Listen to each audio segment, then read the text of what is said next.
Muito boa tarde, Brasil. No programa de hoje nós vamos falar um pouquinho sobre família, a defesa da família, o que você visualiza, sabe, todo dia e praticamente em toda a mídia, são feitos e colocações que praticamente querem colocar a família num lugar meio resguardado e fazer prevalecer ações outras que, poxa vida, a gente respeita quem é dessas ações, mas eu acho que elas não devem prevalecer. E há um deputado aqui em Brasília, nosso deputado, que defende a causa da família como ninguém. Eu me lembro dele muitíssimo, num trabalho belíssimo que ele fez no Brasília contra a pedofilia. E nós fizemos inúmeros programas, e cada um deles me arrepiava mais, porque a gente descobria que a criança estava sendo usada, mas usada e abusada, e desde os primeiros dias de vida, não é coisa de meninota maiorzinha, não. A gente viu coisa do arco da velha. E hoje a gente faz um programa nesse sentido, até porque ele continua contundente, foi reeleito deputado distrital. No meu pensamento, ele já deveria estar lá na Câmara Federal, porque defende princípios que eu acho que a Câmara Federal seria o lugar certo para ele botar a boca no trombone. Rodrigo Delmasso, PRBDF. É isso aí. Obrigado, Celso. Obrigado a todos que estão nos assistindo aí. E a família em primeiro lugar, né? Em nome da família. Por que você não peitou para ser deputado federal? Então, boa pergunta. Na realidade, muitas pessoas me perguntaram isso, até falaram. Não, você faz uma defesa ampla da família. E nesta defesa ampla, você costura por todos os ângulos. Faz um 360 graus. E aquele era o palco certo para esse tipo de defesa. Não, isso é verdade. Algumas pessoas me perguntaram isso. Eu, na realidade, do ponto de vista político, até eu saí da minha primeira eleição em 2010 com 6 mil votos, a segunda não fui eleito, aí na segunda com 20 mil e agora essa com mais de 23 mil votos, ou seja, crescemos um pouco. Isso demonstra que a nossa estratégia foi acertada, porque a gente ainda, nesse ponto, não tem o conhecimento ainda da sociedade total das bandeiras que nós defendemos. Mas o nosso projeto para 2022 é tentar uma cadeira na Câmara Federal, justamente para levar essa proposta e continuar levando essa proposta de defesa dos valores e dos princípios da família, porque eu entendo que, enquanto o Estado não entender que a família deve ser o centro da implantação das políticas públicas, nós vamos continuar vivendo o que estamos vivendo no dia de hoje. O aumento da violência, que acontece todos os dias, a questão do desemprego, que está relacionada diretamente à família, o aumento de jovens usando drogas, de jovens, crianças, né, cada vez mais novas, entrando no alcoolismo. Você acredita que o Brasil tem o maior índice de crianças alcoólatras do mundo? Para você ter uma ideia. A gente fica falando muito de droga ultimamente e esquece que cachaça é droga também, droga, né? E aí quase não se fala, né? O Brasil tem o maior índice, para você ter uma ideia, nós chegamos a quase 8% das crianças de 10 anos de idade experimentaram ou tomam bebida alcoólica. 10 anos. Que é isso, amigo? É o maior índice do mundo. É o maior índice do mundo. Então, assim, e é necessário que o Estado entenda que não adianta você fazer uma política pública individualista, que vai atender o indivíduo. Se o indivíduo ele não vive em família, se a família dele não for atendida, não adianta ele ser atendido, porque vai ter uma desestruturação da base. Então, na realidade, a nossa estratégia foi ir para a reeleição para deputado distrital, para consolidarmos algumas bandeiras que nós conquistamos, como, por exemplo, o Estatuto da Família, e essa consolidação vai se dar a partir do momento da implementação de fato do que o Estatuto da Família aqui em Brasília, que nós aprovamos, estabelece, e sugerimos ao governo a criação da Secretaria da Família. Estatuto da Família, o lugar certo é na Câmara Legislativa? Esse estatuto não teria que ser nacional para direcionar exatamente a família brasileira neste contexto? O Estatuto da Família, ele não é uma legislação de direitos, certo? Se estabelecesse direitos, obviamente, isso deveria ser do âmbito federal. Mas o Estatuto da Família, ele determina política pública a ser implementada para a família, certo? Qual é a política pública que vai ser implementada para a família? E a implementação de política pública, ela pode ser tanto no âmbito federal, quando se utiliza recursos federais, quanto no âmbito, no ponto de vista do DF, distrital, estadual e municipal. O Estatuto da Família que eu apresentei, ele cria uma política pública específica, certo? Utilizando os recursos do Distrito Federal. Ou seja, estabelece quais são as ações que o governo tem que fazer. Quais os pontos básicos aí, Rodrigo? Primeiro ponto, o atendimento multidisciplinar na saúde para todos os membros da família. Aí você fala, poxa, mas isso é óbvio. Óbvio. Porém, contudo... não existe nenhum contexto... Verdade. Um exemplo disso, tá? O Programa Saúde da Família.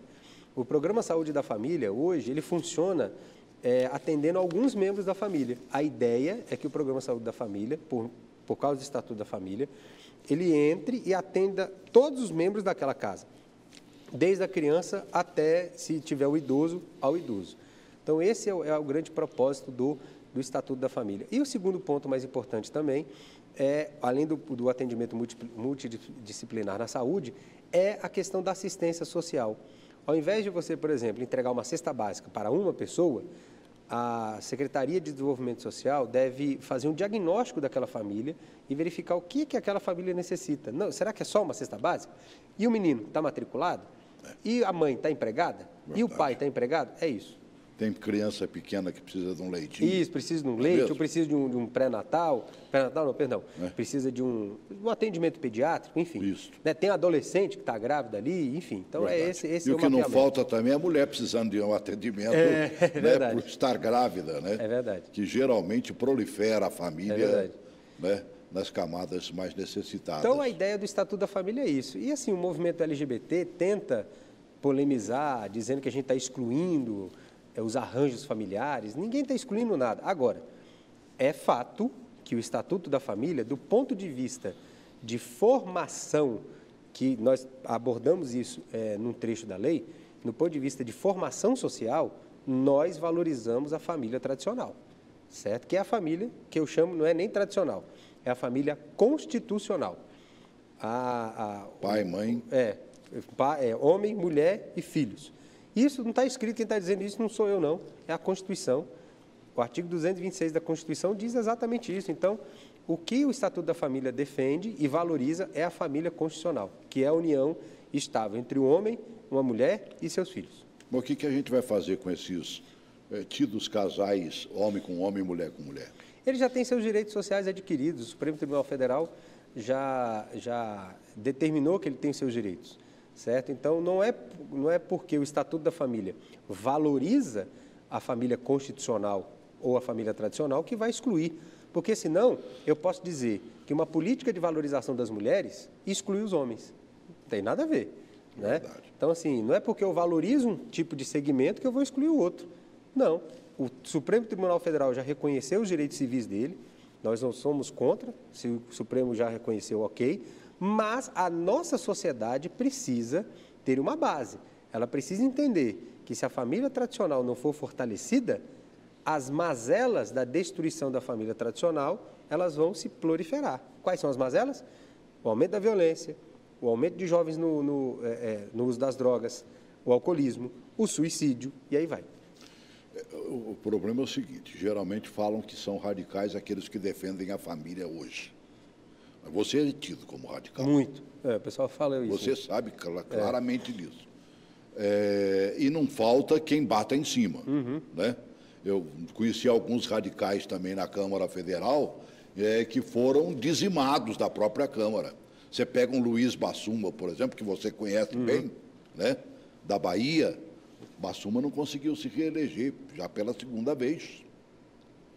Vira inimigo mortal, realmente.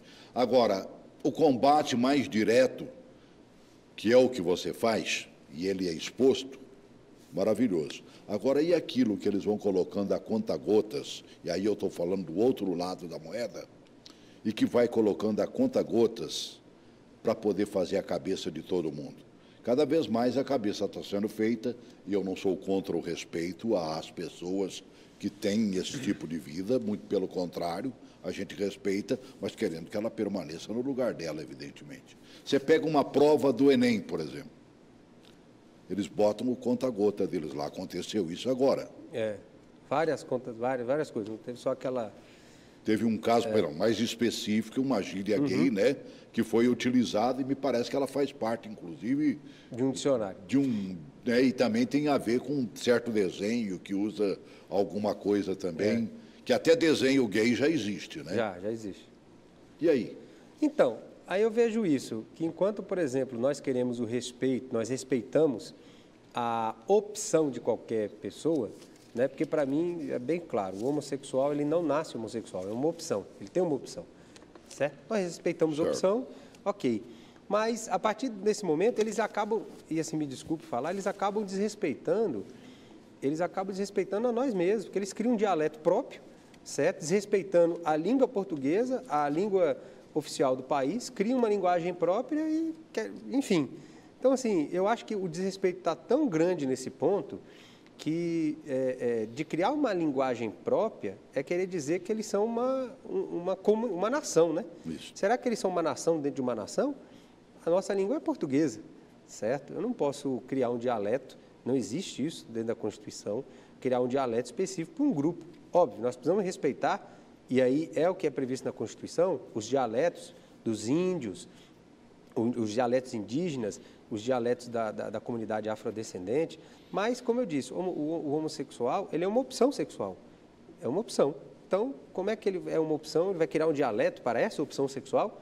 Quer dizer que, então, se eu gosto de bolo, eu vou criar agora um dialeto para todo mundo que gosta de bolo. Não dá, né? É complicado. O próprio presidente eleito estava no Datena, eu assisti, e ele falou, por exemplo, dessa questão do Enem, né? Vamos ver um pedacinho, né? Eu saquei um pouquinho, o Datena não vai achar ruim comigo, não, e nem a Band, onde eu trabalhei tantos anos também. Coloca aí, Bolsonaro falando da questão do Enem. Essa história do Enem, o que te incomodou na história do Enem, especificamente? Olha, é a qualidade do que é cobrado dos alunos. Por exemplo, diz que eu tenho implicância com o pessoal LGBT. Eu não tenho implicância nenhuma, cada um vai ser feliz da maneira como bem entender. Mas uma questão de prova que entra na dialética, na linguagem secreta de gays e travestis, não tem nada a ver. Não tem nada a ver, não mede conhecimento nenhum. Tá? A não ser obrigar para que no futuro a garotada se interesse mais por esse assunto. Eu acho que não é isso que está em jogo. Nós temos que realmente fazer com que o Enem cobre conhecimentos úteis que interessem à sociedade. O que você quer? Extinguir esse tipo de coisa do ensino brasileiro, é isso? Não, ninguém quer acabar com ele. Continua o Enem, mas você tem que cobrar ali aquilo que realmente tem a ver com a história do Brasil, tem a ver com a nossa cultura, e não com a questão específica, o LGBT, que não a reclamação é geral, é de todo mundo, não é minha apenas, né? Tomei conhecimento, e parece que é uma supervalorização por parte de quem nasceu assim ou tem esse comportamento. Esse talvez seja o maior problema, né? É verdade. Agora, nós teremos, evidentemente, com o novo presidente aí e o seu governo, nós teremos uma ação, acho que mais eficaz em respeito à família. Ele respeita, ele quer respeito. Isso não vai ser também acachapante para o outro lado, não? Não, eu acredito que não. Pelo que eu percebi, parece que ele já até anunciou a criação do Ministério da Família, né? Da família. Com a possibilidade, segundo os jornais, do senador do Magno. Magno Malta, seu ministro. A questão é a seguinte, a gente não pode supervalorizar algumas situações. Eu vejo o seguinte, que o movimento LGBT, e não falo que são todos eles não, mas o movimento LGBT, qualquer coisa que vá contra a ideologia deles, eles acham que estão sendo discriminados. Então, eu acredito que o que a nossa sociedade precisa trabalhar é a questão do respeito. A gente precisa respeitar qualquer pessoa, qualquer tipo de opção, certo? Se ela optou por aquilo, se ela optou ser assim, assado, nós precisamos ter o respeito. O Brasil, ele não pode sair, não pode continuar dividido como está, certo? E outra coisa, nós não podemos aceitar que nenhum tipo de ideologia seja utilizada para a formação dos estudantes. É um absurdo, por exemplo, o Enem, fazer uma questão dessa, falando sobre o dialeto do LGBT, sendo que nós temos hoje os nossos alunos do ensino médio, a grande maioria não consegue interpretar texto. A grande maioria não consegue fazer contas básicas de somar e diminuir. Então, assim, como é que eu vou cobrar no Enem? Eu vi a questão toda, não foi só vi toda a questão, que é uma questão de interpretação de texto, perguntando por que aquilo virou um dialeto, certo? Ótimo. Por que não perguntar, por que não pegaram, por exemplo, uma conversa, então, já que a gente poderia fortalecer e valorizar a nossa história, por que não pegar o dialeto indígena? Para lembrar, por exemplo, aqui no Mato Grosso do Sul, que nós temos alguns índios que moram lá, por que não usar o dialeto indígena para colocar essa interpretação? Ou seja, quer dizer, então, que os índios, que foram os nossos patronos dessa terra, foram esquecidos pelo INEP, e o movimento LGBT se torna mais importante do que aqueles que são a nossa história? Então, essa é a questão. Essa é a questão. E você teria onde navegar no dialeto indígena, porque grande número de cidades brasileiras tem o nome, tem o nome, né? Justamente. Ginásio, como lá de Taguatinga, né? O Ave Branca é um nome. Né? Indígena, né? E outros mais, quer dizer, e nós usamos na comida e outras coisas mais. É impressionante, assim como o negro trouxe a sua contribuição também. Eu vi um comentário sobre essa... Eu lancei no meu Facebook, eu vi um comentário de uma pessoa sobre essa questão, que dizia o seguinte: antigamente se cobrava Machado de Assis, e hoje, olha o que estão cobrando. E é verdade, essa pessoa tem razão. Né? Antigamente, você via as provas, seja do Enem, seja de qualquer... Enem não existia, mas as provas, você tinha texto de Machado de Assis, dos grandes escritores brasileiros. E hoje? Para a meninada que chegou aí, quase todo mundo leu Monteiro Lobato, pelo menos no nosso tempo, né, Maria? No meu tempo, então, era Monteiro Lobato, depois Machado de Assis. Né? Então, assim, é muito complicado. E outra coisa, a educação ela não pode ser usada para a formação ideológica de um partido ou formação ideológica de uma corrente. Eu acredito que o professor ele tem que ter a liberdade para ensinar, óbvio, mas ele precisa ser justo. Quando ele mostrar uma ideologia, ele tem que mostrar todas as outras.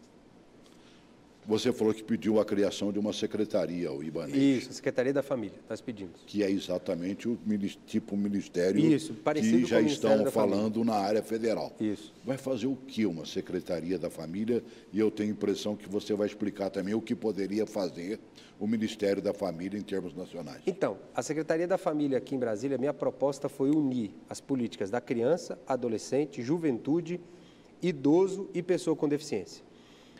A ideia é juntar todas essas políticas públicas com o Quase foco... sempre isoladas, né? Estavam isoladas, e o foco vai ser a família, certo? Ou seja, pegar, por exemplo, os assistentes sociais dessas áreas e fazer uma pesquisa de campo mesmo, de casa em casa, e entrar dentro da família da pessoa, fazendo um diagnóstico do que é necessário, do que o Estado pode intervir, pode ajudar para fortalecer aquela família. Ou seja, fazendo esse diagnóstico, o Estado volta agora com o serviço público prestado para aquela família. Não uma política individual. Qual é o sonho? O sonho é que, dentro de uma casa, o filho esteja estudando numa escola pública pela manhã e, à tarde, ele possa fazer um curso de línguas numa escola pública ou um curso profissionalizante. A mãe que esteja trabalhando e o pai também. Se a mãe tiver uma criança pequena, que essa criança tenha uma creche próximo ao trabalho da mãe ou próximo à sua casa, para deixar tranquilamente ela possa ir trabalhar. E quem é que pode fazer isso? É o Estado.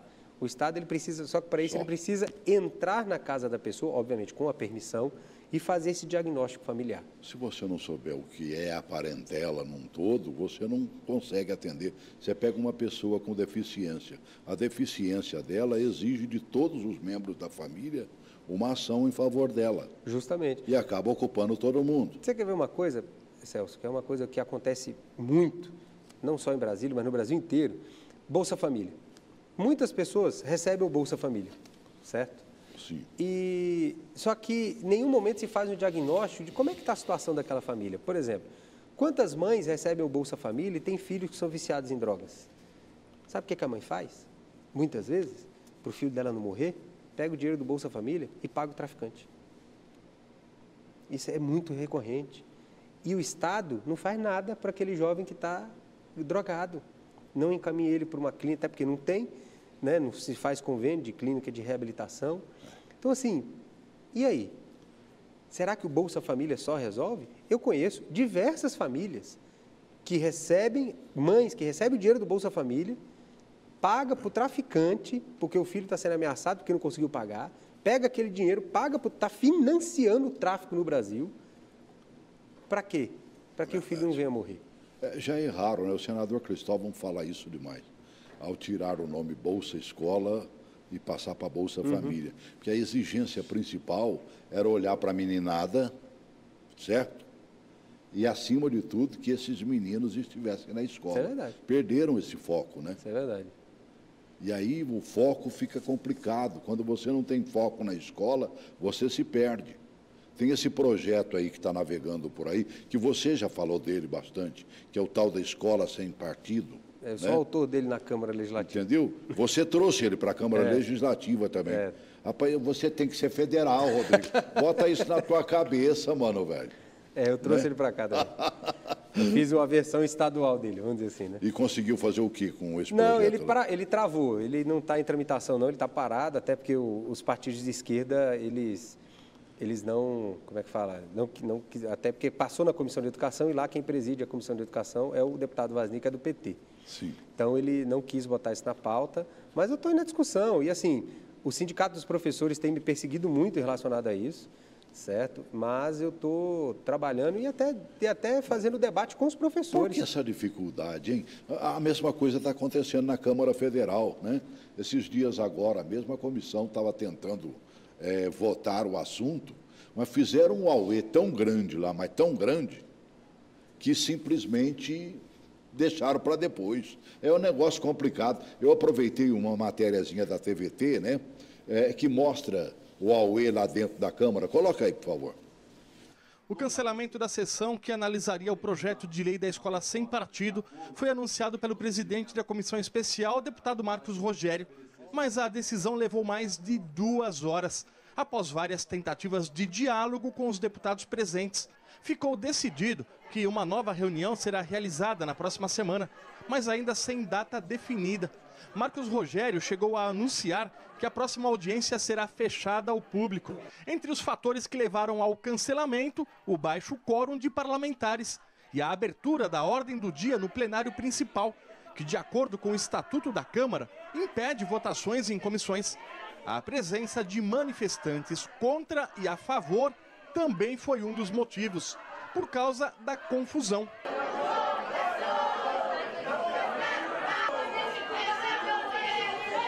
Os parlamentares de oposição, em maioria no plenário, afirmaram que o Escola Sem Partido impede o desenvolvimento crítico dos estudantes. O relator da proposta, deputado Flavinho, do PSC, representante da bancada evangélica, também foi alvo de críticas. Ele incluiu de última hora algumas alterações no texto, endurecendo a lei, como a alteração na Lei de Diretrizes e Bases da Educação, proibindo a oferta de disciplinas com conteúdo de gênero ou orientação sexual. O deputado certamente já entrou no rol dos inimigos, né, mano, velho? Impressionante, né? Por que não consegue votar, hein? Olha só. Você viu? Baixo quórum. Os deputados mesmo saem da reta. Saem. Eles não querem entrar em temas polêmicos, não. Vamos ser francos, não gostam de se posicionar em relação a isso, não. Mas eu queria discordar aí de alguns sindicatos que defendem que é a lei da mordaça, porque não é a lei da mordaça. Ninguém vai proibir que o professor defenda algo. Agora, o que a gente sabe é que não dá. Isso nós vivemos agora nas eleições, tá? Tinha um professor que entrava em sala de aula e chamava o presidente eleito Jair Bolsonaro de fascista, que chamava o presidente eleito Jair Bolsonaro dizendo que ele ia aplicar o golpe militar. Espera aí. E o Fernando Haddad? Certo? E o Fernando Haddad? O que ele fez com a educação? Certo? É o autor do kit gay, Ele é quem não ele, né? Que mas tentaram por todos os meios possíveis e não, imagináveis nestas eleições dizer que eles simplesmente não foram autores de nada. Não foi autor, pelo amor de Deus. Pelo contrário, me lembro, você foi o primeiro que botou a boca no trombone. Em 2013. Você lembra, nós fizemos um programa, você me trouxe aquele que o Bolsonaro tentou mostrar no Jornal Nacional, que bota lá o menininho, você fizeram um buraquinho, você bota para aparecer o pingolim do menininho, né? Meu Deus do céu, rapaz, não, é isso impressionante. Desculpa, é hipocrisia. Agora, o que eu acredito é o seguinte, e posso ser franco, os professores que não utilizam do GIS para formar ideologicamente os seus alunos são favoráveis à escola sem partido. São favoráveis. Agora, eu acredito também que é necessário mudanças no texto, sim, da forma que eu fiz aqui em Brasília. Eu mesmo apresentei um substitutivo para informar o aluno e não aplicar sanções do professor. Até porque, se o professor tem o direito de falar o que ele quer, o aluno, do ponto de vista ideológico, também tem direito. Ele tem direito de discordar do professor. Claro. Quer dizer que, então, eu estou numa sala de aula, o professor chama o Bolsonaro de fascista, eu digo que não, eu vou levar nota 0 por causa disso? Negativo. Então, se é do ponto de vista de formação ideológica, o que nós defendemos? O que o movimento Escola Sem Partido defende? Que eu faço parte desse movimento. Nós defendemos o seguinte, que se o professor for mostrar que a ideologia de esquerda ela é X, ele também tem que falar que a ideologia de direita é X. Ele tem que mostrar os prós e os contras. O que nós queremos não é podar o senso crítico do aluno, não, mas é que o aluno não seja direcionado ou induzido a pensar que somente uma ideologia é correta.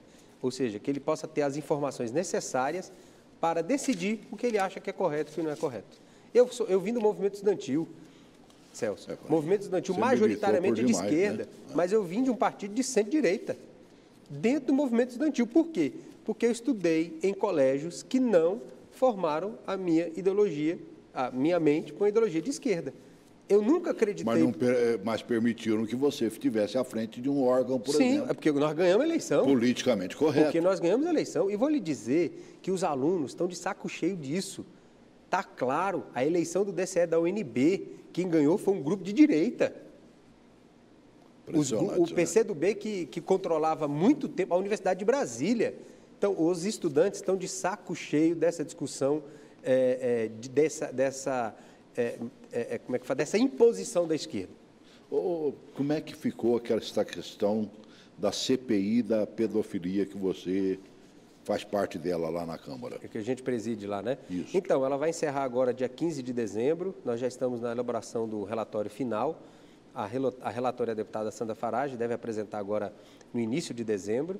A gente deve votar o relatório até o dia 13, dia 14 de dezembro. Mas vai dar no que isso? Olha, nós fizemos, Celso, só para você ter uma ideia, nós somos a única CPI que fez 3 operações policiais.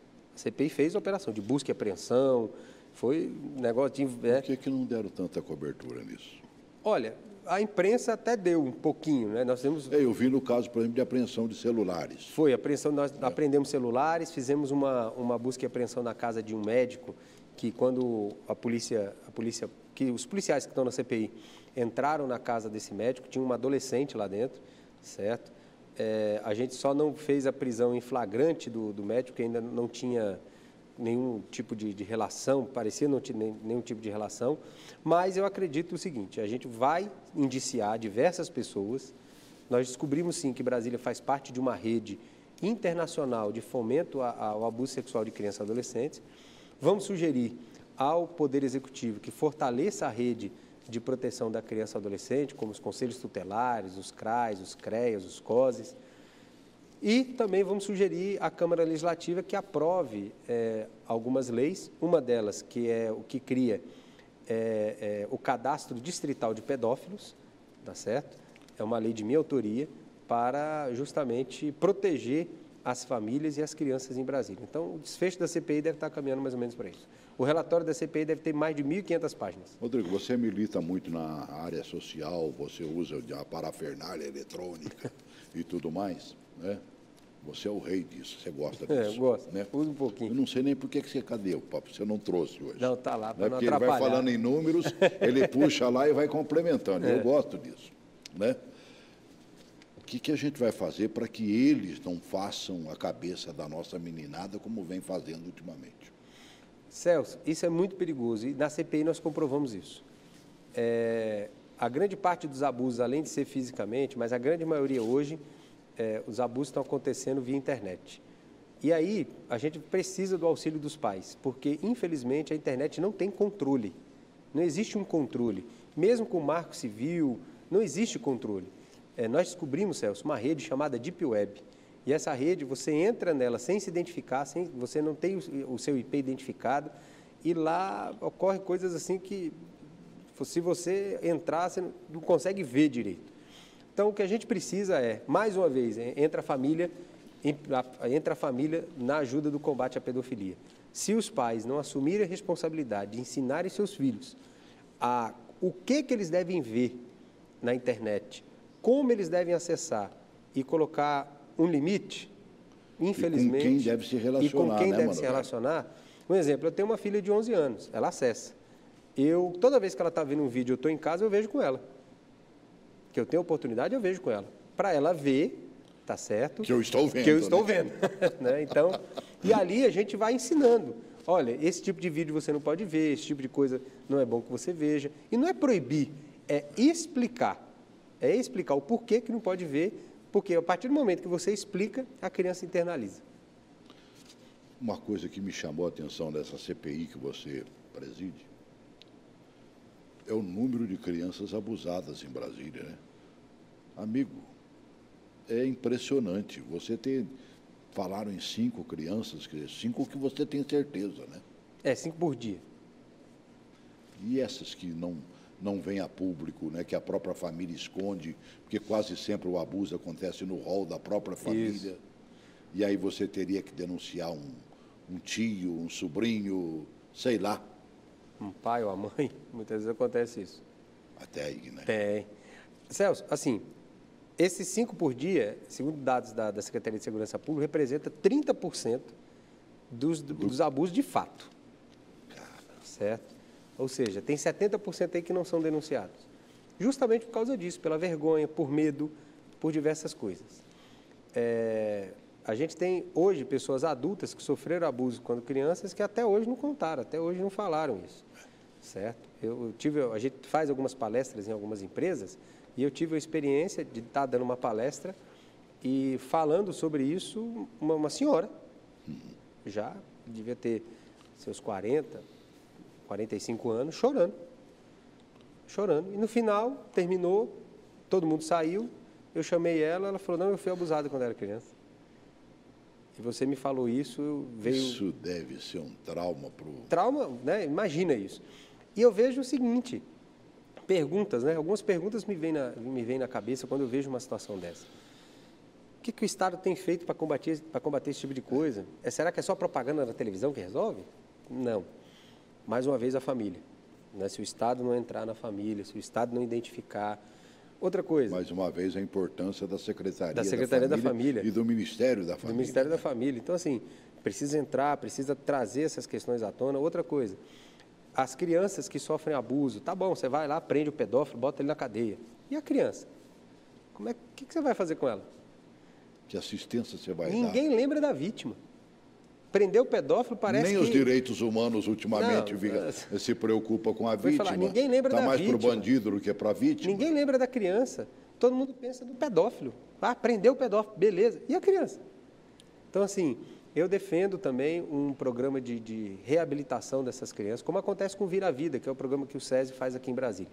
Que é um programa que pega... belíssimo. Tive a oportunidade de fazer programa com eles aqui. É um programa que eu acho que isso precisa expandir, na realidade, precisa ampliar. Né? Brasília hoje atende 100 crianças, muito pouco, mas precisa ampliar. Então, assim, outro ponto, quem lembra da família? É aquela questão, a gente hoje fala que são algumas contradições, né? Você paga o auxílio reclusão para a família do preso, mas para a família que teve uma criança violentada pelo padrasto, e que o padrasto é que coloca dinheiro dentro de casa, ninguém lembra de dar um auxílio para essa mãe. Então, assim, nós precisamos corrigir essas injustiças. É necessário corrigir essas injustiças. Não estou dizendo que o auxílio reclusão tem que ser extinto. Não. Na minha visão, eu digo o seguinte, o auxílio reclusão só deve existir se o preso trabalhar. E não tem que ter redução de pena porque ele trabalha, não. Ele tem que trabalhar, Aí tudo bem. Ganhar pode o salário ganhar, dele para passar para a família. Para passar para a família e para pagar a despesa dele dentro da cadeia. Sabe por quê, Celso? É muito fácil. O cara vai para um spa, ele vai para um hotel. Um hotel que eu digo assim, vai lá, fica trancado, tudo bem, mas recebe comida, recebe café da manhã, almoço e janta, banho de sol. Não, tem que trabalhar. Tem que trabalhar. Tem que tirar esses cabrinhos aí e botar ele para trabalhar. Tem muita coisa que eles podem fazer.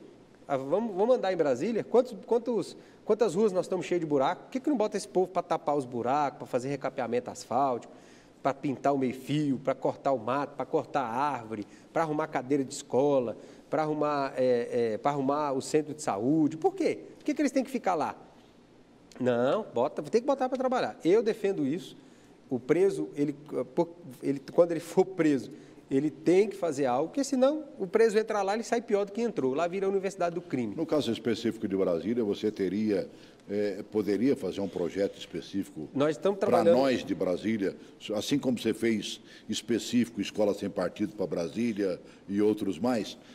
Caberia não é inconstitucional isso, não? Não, até porque o sistema prisional, a execução da pena, certo? Em regime aberto, semiaberto ou fechado, a execução da pena é a lei federal, estabelece pelo Código de Execução Penal. Mas o que o preso vai fazer, isso aí depende do Estado. Então, o Estado é que é responsável, por exemplo, nós temos a FUNAP, que é a Fundação de Apoio ao Preso. Ela é responsável em dar o emprego para o preso. O que ela faz? Ela faz convênio com as administrações regionais e oferece aquele preso para as administrações regionais. Só quem está em regime semiaberto, certo? Então, nós estamos estudando uma legislação, provavelmente vamos apresentar esse projeto de lei o ano que vem já, até fevereiro, que nós vamos criar o que eu chamo do Estatuto do Preso. O que é o Estatuto do Preso? Vai determinar quais são os deveres do preso. O que o preso vai ter que trabalhar. Por enquanto só existem direitos, Só tem direito. Não, o Estatuto vai defender quais são os deveres dele, que ele vai ter que trabalhar. Ah, mas se ele trabalhar, ele vai ter remissão. Não, não vai ter remissão. O custo do preso hoje, ele vai ter que trabalhar para pagar esse custo dentro da cadeia. Tanta coisa para ser feita, né? É verdade, muita coisa mesmo. E assim, o que a gente precisa, Celso, trabalhar, eu acho que agora essa renovação, nós temos aí com o presidente Bolsonaro, é acabar com as injustiças sociais, econômicas. Essa é uma injustiça que nós falamos aqui, por exemplo, não só a criança que sofre abuso, mas você imagina, um preso dá um tiro, mata uma pessoa, aquela pessoa que morreu tem família, mas o preso vai para a cadeia, ele recebe auxílio reclusão, e aquela família que perdeu aquele ente querido, que muitas vezes é um pai ou é uma mãe que levava. A gente teve agora, recentemente, uma mãe que foi vítima de feminicídio, e a criança falou, quem que vai cuidar de mim agora? Então, assim, nós precisamos corrigir essas injustiças. É injusto. E outra coisa, quando mais benefício se dá ao preso, qual é o recado que a gente está passando para a sociedade? Que o crime compensa. Então, preso não tem que ter regalia, preso não tem que ter benefício, preso não tem que ter direito, porque ele perdeu o seu direito a partir do momento que ele cometeu o crime. Por isso que ele vai para a cadeia. Ele vai para a cadeia porque ele perdeu o seu direito, ele perdeu a sua condição de cidadão. Ele é uma pessoa, mas ele perdeu a sua condição de cidadão. E eu acredito o seguinte, o Estado não tem que pagar para ele ficar lá, ele tem que pagar. E pagar não é ficando preso numa cela somente, não, ele tem que pagar financeiramente. Ah, mas ele não tem dinheiro para pagar. Vai trabalhar então, vai lá quebrar pedra, vai lá limpar a calçada, limpar a boca de bueiro, vai lá, tem coisa para fazer. O que não falta é o que fazer. É o que fazer, certo? Tem muita coisa para fazer. Agora, ficar lá o dia inteiro... E o próprio dinheiro que hoje se recebe gratuitamente serviria para pagá-lo, né? Olha, se eu fosse deputado federal hoje, eu ia acabar com o auxílio reclusão. Eu ia lutar para acabar com o auxílio reclusão e ia transformar no auxílio à vítima. Porque isso é um disparate, isso é um absurdo. É um absurdo. O auxílio reclusão hoje é um absurdo. Essa Secretaria da Família e, consequentemente, o Ministério da Família poderia entrar nessa questão? Porque, veja bem, você falou uma coisa que é a mais certa. Eu conheço gente que teve, por exemplo, o pai morto e a família vive aos trancos e solavancos, Manoel. Sabe, a mãe suando para poder dar de comer para os seus filhos. Não há socorro, Manoel. Então, a ideia, Celso, é que a Secretaria da Família mande para a Câmara Legislativa a criação do Fundo de Assistência à Vítima, do DF criar esse fundo, certo? E todas as vítimas de crimes hediondos ou de crimes sexuais recebam uma parcela, um valor, para que consiga se manter, ou que consiga sair dessa situação. E além do atendimento psicológico, do atendimento psicossocial, que é necessário. Eu acho que aí sim você começa a ter a dar justiça. Mas eu digo, aí eu quero pedir aos nossos deputados federais de Brasília, aos deputados federais da bancada evangélica, por favor, acabem com esse auxílio reclusão. Esse auxílio reclusão, ele só diz para a sociedade que o crime compensa. Eu me lembrei de você, eu estava lendo entre os achismos, né, dos futuros governos, e aí falaram da possibilidade de acabar com o Ministério do Trabalho, né? Falei, gente, em vez de fazer a coisa como manda o figurino, lembrei da Secretaria do Trabalho, onde você militou, né? E aí lembrei, acima de tudo, daquela escola que vocês tinham, que ia para as cidades satélites, ensinando uma profissão. Atenda trabalhador. Né? Era o atenda, mas, na verdade, também tinha uma tenda. Né? Era uma tenda mesmo. Uma grande tenda que era uma verdadeira escola, ia para as cidades, fazia um levantamento das necessidades de comércio e indústria das cidades e promovia os cursos principais das necessidades. E a maioria já saía empregado. Eu cansei de ver gente saindo empregado de lá de dentro. Na área de hotelaria, quantos? Né? Na área de panificação, área de farmácia. E eu vou dizer, o Jardins Mangueiral, que foi construído aqui em Brasília, toda a mão de obra que construiu aquelas casas saíram do Atenda Trabalhador. Toda a mão de obra, os pedreiros, os azulejos, toda a mão de obra. Passaram pelo Atenda? Foram qualificados no Atenda Trabalhador e o consórcio de Jardins Mangueiral contratou todo mundo, no final do curso, contratou todo mundo para fazer parte ali da construção. Por que você não pede para o governador eleito Ibanez para voltar com esse Atenda Trabalhador, hein? Já encaminhamos essa sugestão para ele. Na realidade, a gente encaminhou até o seguinte: hoje, a Secretaria de Trabalho está ligada ao desenvolvimento social. Eu acho que ela não tem que ficar ligada ao desenvolvimento social, ela tem que ficar ligada a quem gera o emprego, que é o desenvolvimento econômico. Porque quem dá a vaga de emprego é o empresário, certo? Claro. O desenvolvimento social, o que ele faz? Ele vai apresentar o desempregado, mas quem dá a vaga de emprego é o empresário. Então, se você pega ali a lista de pessoas que estão recebendo benefícios sociais porque estão desempregadas, você tem que buscar quem está dando emprego. Então, para mim, a Secretaria de Trabalho tinha que se juntar não com o desenvolvimento social, mas sim com o desenvolvimento econômico, se fosse para juntar. Né? Porque o desenvolvimento social... Uma coisa tem a ver com a outra, né? Porque... Um complementa o outro. O desenvolvimento social tem o desempregado, tem lá. Aí você vai encaminhar para a Secretaria de Trabalho, que tem a pasta do trabalho que está dentro do desenvolvimento social, mas que não tem conexão com o empresário, fica difícil. Uma coisa que você botou o dedo na ferida, eu acho que você fez até um projeto, se eu não me engano, foi na área de saúde, né? Garantindo aí a transparência da área de saúde. Né? Porque todo mundo fala, todo mundo olha, mas ninguém vê, né, mano, velho? E aí, já está tendo transparência? Não, infelizmente, nós criamos uma lei que obriga o governo a publicar a lista a fila, né, de consultas e a fila para consultas e para cirurgias no Distrito Federal, mas ainda não tivemos a Secretaria atual de Saúde não publicou. Mas, vamos dizer assim, como nosso papel também é fiscalizar, na próxima semana a gente vai encaminhar um ofício para o secretário de Saúde para que ele apresente uma proposta de quando ele vai implementar essa questão. Uma outra coisa também, quero aqui anunciar, nós vamos apresentar uma lei na próxima semana, um projeto de lei, que vai obrigar a Secretaria de Educação a publicar o cardápio da merenda escolar por escola. Parar com essa história de bolachinha, né, mano, velho? Bolachinha hoje já é pipoca, para você ter ideia. Eu quero que a gente vai publicar o cardápio da merenda escolar a gente não, né? Vou cobrar que a Secretaria de Educação publique o cardápio da merenda escolar por escola. E vou perguntar ainda, essa semana estou mandando um requerimento de informações para perguntar o porquê que a Secretaria de Educação não publica o cardápio da merenda escolar por escola.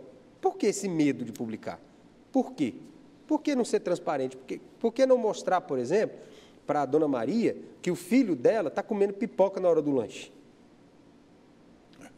Sendo que o gasto do ano passado, sabe quanto se gastou de merenda escolar no ano passado? Tem menor, 75 milhões de reais. Para comer pipoca. Para comer pipoca. A Secretaria de Educação Pipoquinha tem que publicar... Saiu mais caro do que aquela que a gente paga no cinema, né, mano, velho? Vou te falar, a Secretaria de Educação tem que publicar esse cardápio. Eu acredito o seguinte, e aí a população vai poder fiscalizar o que tem, o que está acontecendo de fato. Uma coisa que eu me lembro agora, como é que ficou aquela questão daquele medicamento que você lutou muito e parece que você entrou agora também numa luta para as pessoas com epilepsia. Né? O medicamento é para pessoas com epilepsia, agora nós entramos com o pessoal que tem fibromialgia. Fibromialgia. Também cura? Não o canabidiol, mas o THC. O canabidiol está sendo distribuído normalmente? Olha, eu vou dar aqui uma excelente notícia. A Secretaria de Saúde já licitou, inclusive, a compra do canabidiol e nós somos hoje, de fato, a primeira unidade da federação a fazer a distribuição do canabidiol para a população que, nesse caso, são os pacientes com epilepsia. Você tem uma noção do tamanho da população atingida? 5%. Do geral? 5% da população tem epilepsia e desses 5%, vamos dizer que 30% dos 5% utiliza o canabidiol. E aí, por exemplo, cada ampola dessa custava na importação R$ 1.500. Como o medicamento ainda não é fabricado no Brasil, uma família de baixa renda não tinha condições. E a fibromialgia entra onde agora? Aí, num outro projeto de lei que nós apresentamos, que cria a política de atendimento à pessoa com fibromialgia, e aí é o outro componente, que seria o THC. O THC ele serve como anestésico, certo? Então, quem toma o THC, ele não sente as dores que quem tem fibromialgia... E vem de onde esse THC? A maconha ela tem dois princípios ativos. Ela é ruim quando esses dois atuam juntos, que é o canabidiol e o THC. Quando você separa, o THC ele serve como anestésico e o canabidiol ele serve como... Combateador. Moador. Um é dor, que é o anestésico, e o outro ele trabalha nas conexões neurais, né, que é como se fosse um isolamento. Certo. Então o canabidiol ele te isola, ele faz o isolamento neural e o outro combate a dor. E é grande também o pessoal com fibromialgia? Eu ainda não tenho o número exato, mas assim, essa ideia desse projeto de lei nasceu de uma reunião que eu fiz em Santa Maria, que uma família tinha 7 pessoas com fibromialgia e elas não conseguiam trabalho porque a dor é muito forte. Impressionante. O que o Rodrigo Delmasso, reeleito, vai fazer a partir de janeiro? Eu sei que você não vai parar, não. Mesmo com a Câmara fechada em janeiro, só voltando em fevereiro, você não vai parar. Na realidade, assim, a gente vai continuar defendendo a família. Eu quero fazer quero fazer uma visita em alguns hospitais. Estou trabalhando num projeto que é para a construção do novo Hospital do Guará, aqui em Brasília, né, que vai atender as regiões do Guará, Núcleo Bandeirante, Candangolândia, Riacho Fundo 1, Parque Way, Águas Claras e Estrutural, dando em torno de mais de 440 mil pessoas atendidas por esse hospital, que deve ter em torno de 435 leitos. Então, no mês de janeiro, eu gostaria de ter esse projeto pronto até o mês de junho, porque eu quero ir no Banco Mundial, junto com o secretário de Fazenda, para captar recursos para a construção desse hospital para atender essa comunidade. Uma região carente disso, né? O Hospital do Guará é um dos mais visitados, né? Até pelo bom serviço que ele presta, mas ele já não está dando conta mais do recado, né, mano? O Ministério da Saúde não considera ele como hospital. Porque ele só tem 50 leitos. Se você for olhar, ele não é um hospital. Ele não é um hospital, ele é um postão, vamos dizer assim. Verdade. Ele só tem 50 leitos e, assim, a ideia é construir um grande hospital ali no Guará, num terreno que a Secretaria de Saúde tem há muito tempo, de 70 mil metros quadrados. Você apostaria que o novo governo vai conseguir dar uma mexida com a cidade? Não? Eu apostaria, ele já está fazendo movimentos dessa forma, que é para captar recursos, né? Já fez agora uma movimentação para tentar trazer 10 bilhões de reais para o Fundo Constitucional e também, agora no próximo, também já fazendo financiamentos com a Caixa Econômica e com o Banco do Brasil. Eu acredito que sim, a Câmara Legislativa vai estar à disposição disso também, para que for para melhorar a vida do brasileiro, nós vamos estar juntos. E eu não perguntei nada, acabou o programa, né, se você vai ser o presidente da Câmara, né, Mano? Vai depender dos deputados, né? Coloquei meu nome à disposição. Está à disposição? Já estou, Tá trabalhando para isso? Estou conversando com todos, é importante. Tá bem, então. Sucesso. Obrigado. Não esquece da gente, não. Viu, Não, Mano? nunca. Né? Meu Deus do céu. Um grande abraço, Rodrigo. Obrigado, Celso. Um abraço. Rodrigo Delmasso, né? Nosso deputado distrital, pertence à igreja Sara Nossa Terra, é pastor da Sara Nossa Terra, pastor de meninos e meninas, né? De adolescentes e jovens, jovens, né? é. Tudo bem. Um grande abraço, irmão. Um grande abraço para você também.